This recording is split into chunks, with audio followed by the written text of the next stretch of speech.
Selamat pagi anak-anak. Pada pertemuan kali ini, saya ingin menyampaikan bahwa dimanapun kalian berada, kalian tetap bisa mengikuti pembelajaran online kita pada pagi hari ini. Dan jangan lupa untuk selalu menjaga kesehatan. Nah, pada pagi hari ini kita akan membahas materi tentang sumpah atau janji pegawai negeri sipil. Di mana materi ini kita pelajari di kelas 11 khususnya untuk jurusan otomatisasi tata kelola kepegawaian. Nah, pada pertemuan kita pertama-tama kita akan membahas tentang arti dan tujuan sumpah janji pegawai. Nah, di sini sudah jelas dikatakan bahwa Undang-Undang Nomor 8 Tahun 1974 itu mengatur tentang pokok-pokok kepegawaian.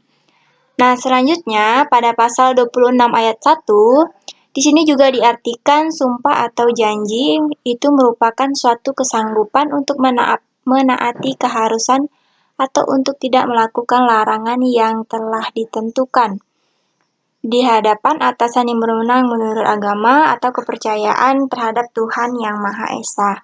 Nah, selanjutnya di sini kita sudah membahas tentang arti, kita masuk kepada tujuan dari pengambilan sumpah atau janji kepegawaian. Yang pertama, sini bisa kalian sambil membaca. Tujuannya agar aparatur negara ini mempunyai kesetiaan dan ketaatan terhadap Pancasila, kemudian ada Undang-Undang 1945, negara dan pemerintah, serta bermental baik, kemudian bersih, jujur, berdaya guna, dan lain sebagainya, guna untuk mendorong terciptanya pemerintahan yang baik. Nah, saya kira untuk arti dan tujuan sumpah janji pegawai sudah sangat singkat saya tampilkan atau saya sampaikan di sini.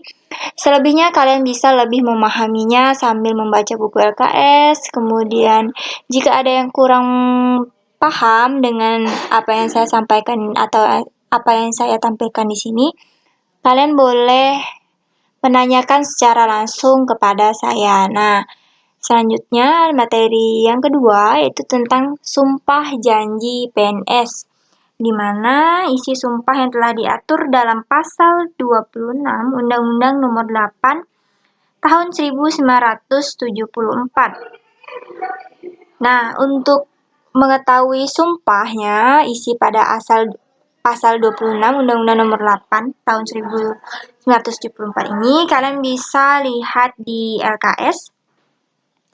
Di buku LKS-nya tentang sumpah janji pegawai negeri sipil. Di situ sudah jelas dikatakan atau isi dari sumpah pegawai negeri sipil. Nah, tujuan saya biar kalian sekalian mempelajari apa sih itu sumpah janji pegawai negeri sipil. Nah, selanjutnya kita membahas tentang ketentuan tambahan mengenai pengambilan sumpah janji pegawai. Nah, yang pertama bisa jelas dilihat jika pegawai negeri sipil berkeberatan untuk mengucapkan sumpah tersebut karena keyakinan tentang agama atau kepercayaan terhadap Tuhan Yang Maha Esa, maka ia mengucapkan janji sesuai dengan keyakinannya.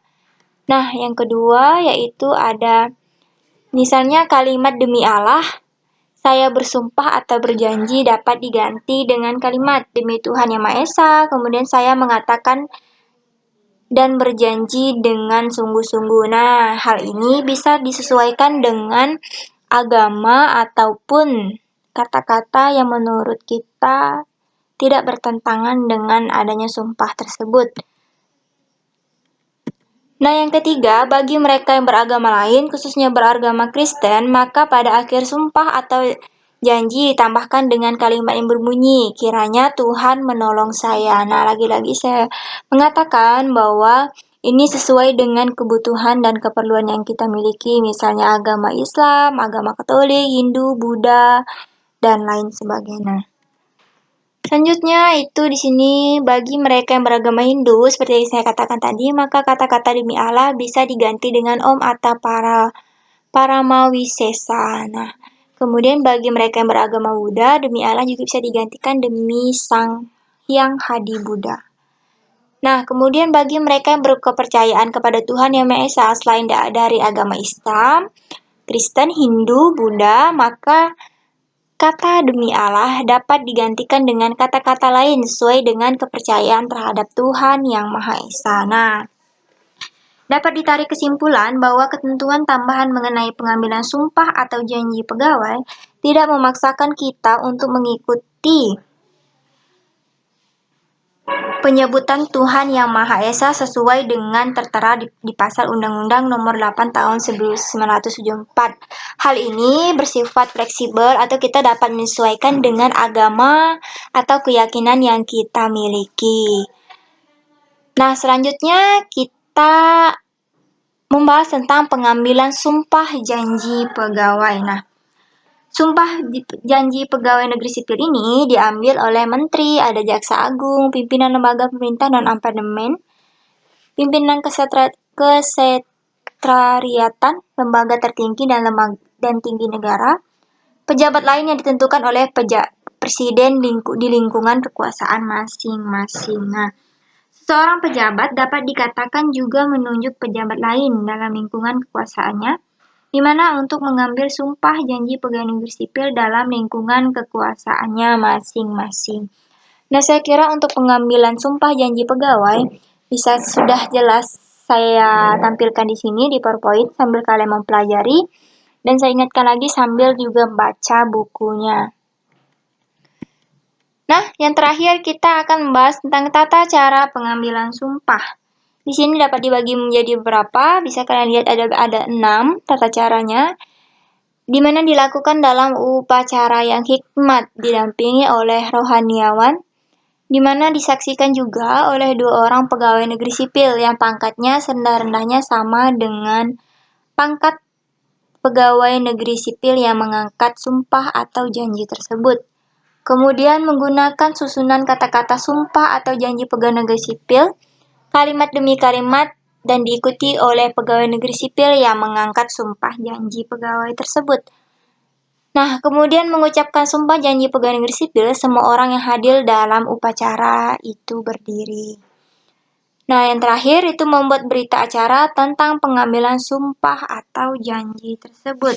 Nah, seseorang yang bisa dikatakan mengambil sumpah pegawai negeri sipil yaitu harus sudah menjadi anggota dari pegawai negeri sipil. Nah, biasanya orang yang mengucapkan janji atau sumpah pegawai negeri sipil ini, maka orang yang akan menjadi anggota baru di dalam pegawai negeri sipil tersebut. Nah, untuk pertemuan kita pagi ini, mungkin hanya ini yang dapat saya sampaikan. Kita belajar lebih sedikit mengenai atau mengetahui sumpah atau janji pegawai negeri sipil. Saya kira materi yang singkat ini bisa dapat membantu pemahaman kalian tentang sumpah atau janji pegawai negeri sipil tersebut. Nah, jika ada kata-kata yang kurang ataupun kalian kurang paham, silahkan tanyakan kepada saya secara pribadi. Nah, saya mengucapkan selamat belajar dan selamat memahami apa yang saya sampaikan. Terima kasih.